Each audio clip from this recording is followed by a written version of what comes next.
Week-end et la Mounabino Bozui Libakou Malamu Yakolanda ICT Info Chrétienne Télévisée, premier magazine d'actualité chrétienne ya République démocratique du Congo. Bosimba Kena Sommer Nabiso Bokolanda Bongo clôture il y a 10 jours d'enseignement au Salima Kikuna na ministère Miprod na Bokama ya couple Jérémy Bompe m'appelle sous Bokolanda Bongo Milulu Ezako Salema na cité de transfiguration Nabokamba Mia Moussali Nanzambe Dr Daniel Kawata. Ba détail beaucoup zo na continuité ya basango na biso une fois de plus mbote. Tofongoli basango na biso ya ba église pona ko ebisa bino ke kuna na église armée de restauration o ekamba ke pa l'homme de tout est fini l'évangéliste Guy Daniel Ntassa basalaki milulu minene ya culte dominical na bango kasi pona ko ba mingi grâce ya yanfu apesi biso ba détail.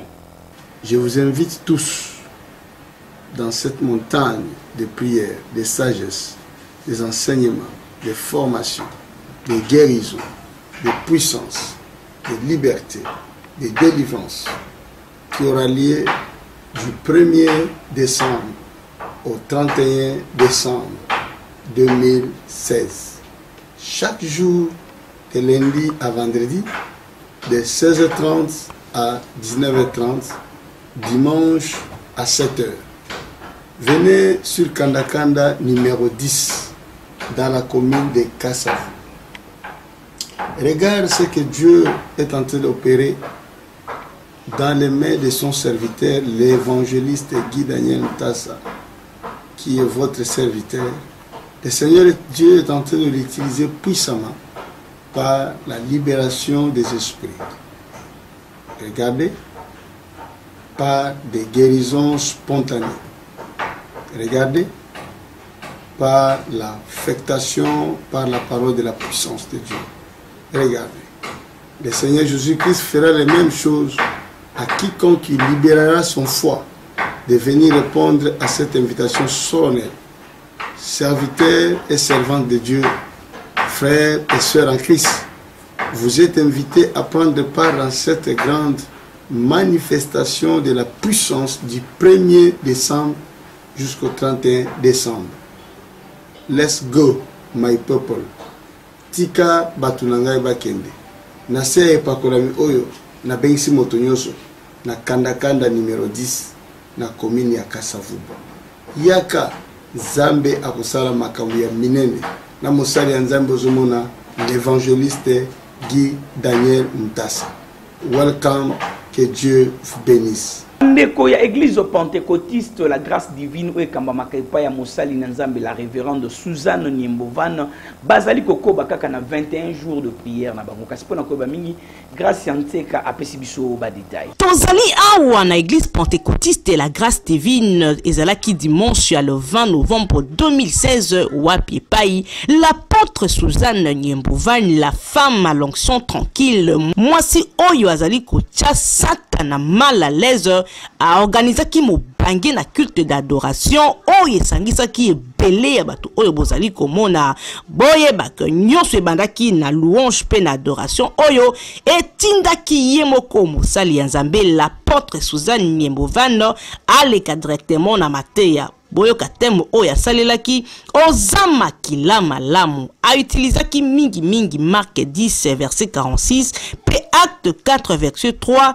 acte 19 verset 20 na histoire ya Bartimée yango a betela kibana ya Nzambe. Bartimée a trois sarabat Bartimée de la veille mais Bartimée a monté de sécurité au Sanzam et salimaki ko nasima ya mateya na ye bakotaki na profondeur ya prière oyo tout signalé bino que awa na église pentecôtiste la grâce divine ndenge kaka kombo yango moko ezali kotalisa molimo mosanto akitaka kangolaka bolanda na suka na yango ndenge sœur Belinda oyo apesaki témoignage na ye.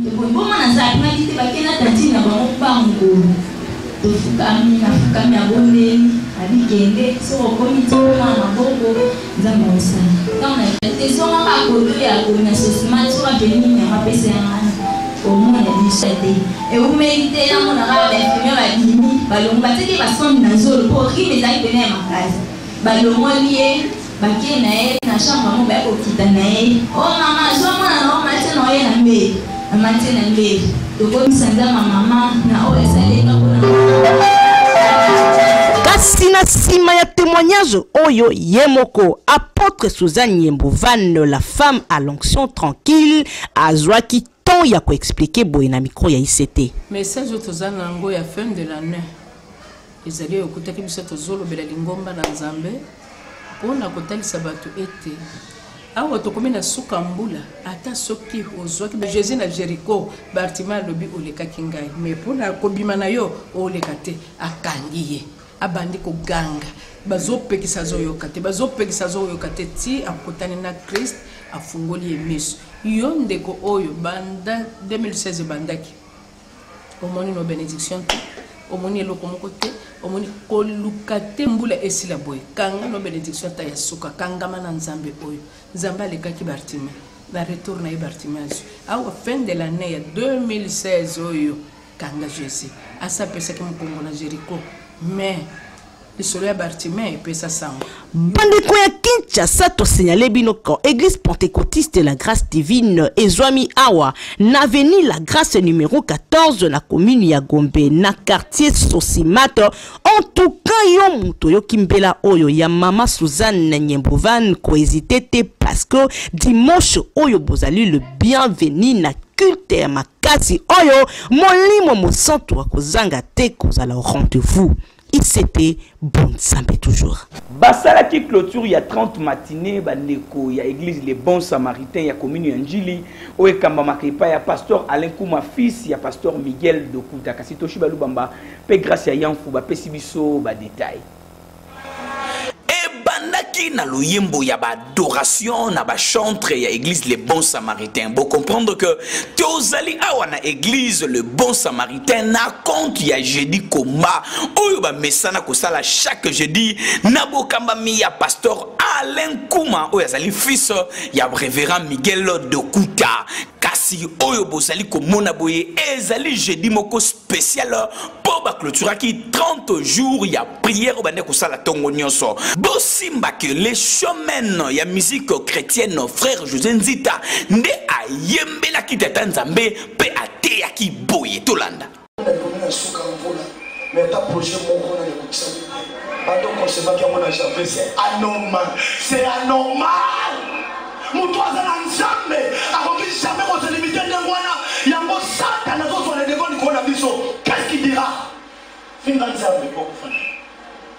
Nasi manamatea oyo ambiance ezalaki total awa bana l'église les bons samaritains babine la kitata Nzambe na ndenge ya kosakana te kasi pasteur Alain Kouma azonga ki lisusu pona kolembisa bana na Nzambe esengo ezalaki total pour clôture oyo esalemaki avec succès nasuka na nyonso boyo kamosai na Nzambe pasteur Alain Kouma ndenge nini abeti sete na micro ya ICT message tozana yango ezaka koyebisa bana Nzambe ete Jésus-Christ azalo lenge moko lelo lobi pe libela na libela yesu abongwanite et yesu azala bomoy et toza ko interpeller encore libota na Nzambe oyo bazolanda biso lelo na etonga moke etonga eke na etando eke o bazolanda biso koyebisa bango ete église les bons samaritains et ça les a kobengisa bango mokolo nyonso ya jeudi Kobanangonga ya 8h kino na 12h. Église les bons samaritains ezwami na balabala Manenga numéro 36 na quartier 13 na commune Njili. Référence na ngezali route Sekoumaf arrêt la police. Tozalaki na 30 matins de prière o tozalaki kolobela na maman likambo le dépassement des limites. Ezala batebele baza limité na kata ba vina bango. Mais ils sont pour démontrer Jésus-Christ de Nazareth, où ils sont capables de dépasser les limites de la vie. Ata mutakota ba limite na bandoto, ata kota ka limite na ba pratique ya parole, ata kota azalaka limité na ba pratique au culte, mais to la kisaki na bato que Jésus-Christ azali kolo na nyonso parce que Bible bi na kombo na Yesu Kristo mabolongo nyonso egofu. Edi oyo sezoya tozana service beaucoup monene pour la gloire de Dieu. Yo muto za ba problème. Yo muto zolela. Yo muto ba vandisa.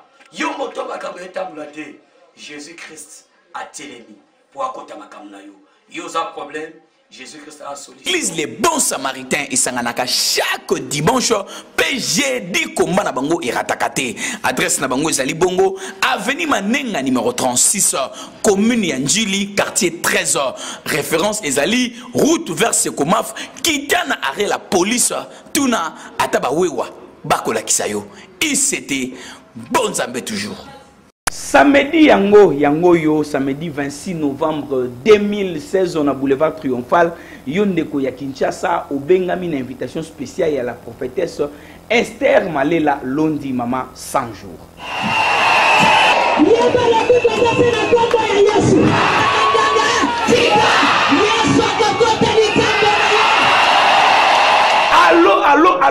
Allô, Kinshasa, République ya Congo Brazzaville, est-ce que vous m'entendez? Soki boyo kite, rendez-vous ya bambula nyoso ya mabondeli, yangoyo eye, clôture ya 9e édition, ya ba 100 jours, oyo l'intercesseuse mondiale, maman prophétesse Esther Malela Londi, à Salaka, yangoyo. Et Bongi Sami Mokolo ya le 26 novembre 2016, de 9h à 17h, Wapi, na boulevard Triomphal, tala bien, maman prophétesse Azali déjà ko sambe la pona yango, pona lipamboli na yo. Na yango to bengisi yo, yo moto ya maladi, yo moto mikakatano elati bomo ina yo, soki ozali santutoma, tala kutu ba chinois, ba indien, ba européen, bandimi nzambe ya 100 jours. Bolanda bango. Miracle. On vous attend le 26 novembre pour les 100 jours de Maman Esther. Venez nombreux, vous serez bénis, vous avez ma parole. Oui, c'est sur le boulevard Triomphal, ou ça à Kinshasa. Le 26, c'est important. Bon, Maman 100 jours, 9e édition à Triomphal à Kinshasa. Ne manquez pas ce rendez-vous. Venez nombreux, on compte sur vous. Tikoyo yo mwana ya Congo, ko beta tembete, batu ba beta tembe. Tala ndenge ba témoigner. Talaka ka bébé ya pesinga ngoluka ya nzambe ya 100 jours na 100 jours na simbi mwana ya bomo nzamba 100 jours apesinga bébé kitoko na tiki njete na tamboli nzamba manena mimi babi kisinga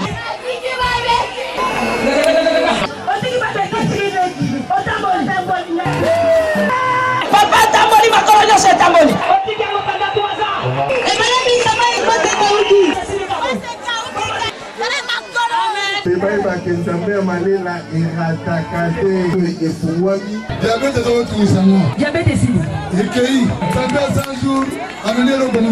Alors, Swabik comment rendez-vous Oyo le 26 novembre 2016 de 9h à 17h pile. Rendez-vous Ezali boulevard Triomphal. Yaka pomokolo moko eko bongo la makambebele na bomo inayo. ICT bon Nzambe.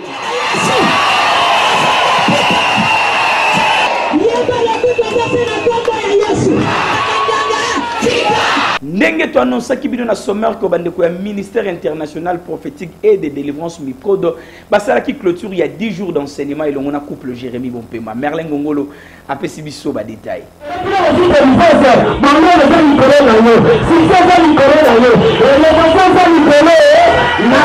Jeudi 24 novembre 2016 et marqua qui fin ya séminaire il y a 10 jours oyo banda depuis mokolo le 10 novembre awa na ministère international prophétique et de délivrance Miprod na mukuse na bokambami ya couple prophète Jérémy Bompema P. Bishop Esther Bompema ba David Yalemba.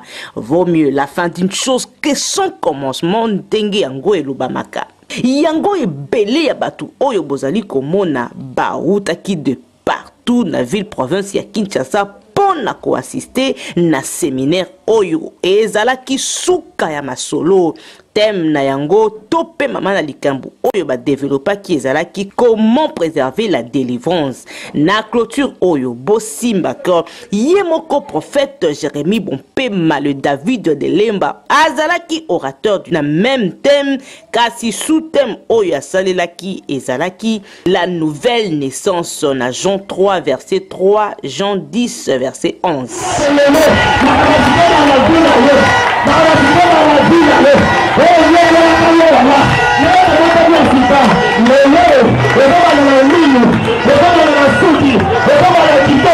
Lelo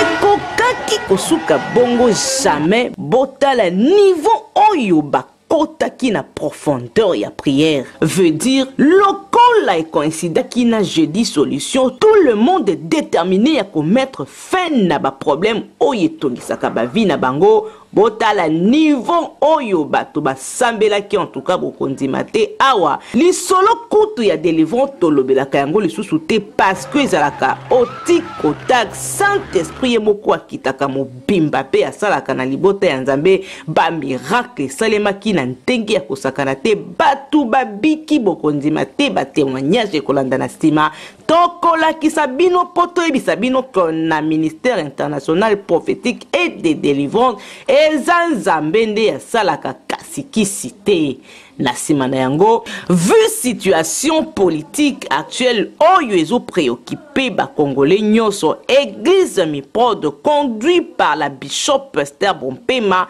batelemisaki bendele ya Congo.